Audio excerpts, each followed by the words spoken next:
And the thing is, if you are, an artist or a writer or an intellectual or whatever, a podcaster, something along these lines, that can work for you because you're highly psychologically atypical, most likely. But for most people, their best shot at happiness is to actually follow a conventional path of, stability and predictability and finding romance and love and connection and just sort of following those traditional milestones of a happy life. And that'll work for most people. It's not to say that if you follow those steps, you're guaranteed happiness, only that if you follow that sort of unconventional path, your chances of happiness are actually even slimmer.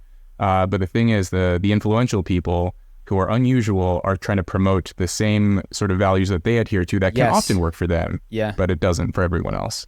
When I look at, because I took a rather unconventional path. I left my job, I went abroad, started an online business. And there's been a shift though. At the beginning, I was evangelical. When I was uncertain of the path, I made, everybody had to know about it. They had to hear, I had to I was knocking on doors. Have you heard of the 4-hour work week? Handing it to everybody.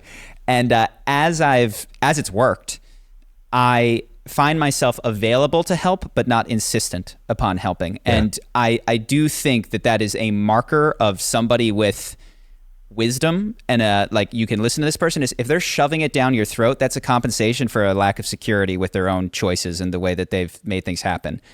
If they're available though, and you ask and they'll say, I'll open up, I'll share with you, that has proven to me to be, I don't know. I see it in myself. It's like, and it's also just a litmus test for me to go, am I secure in this? Well, I'm telling everyone about it, so probably not. I'm probably trying to build consensus outside of myself so that I can quell the internal dissonance that I feel.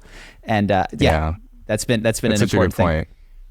Yeah. No, I've had the same experience of, I've gone through that the steps of trying to foist advice upon people. I found the key, I found the path, I found the thing that's helped me a lot. And then, become evangelical and start promoting it.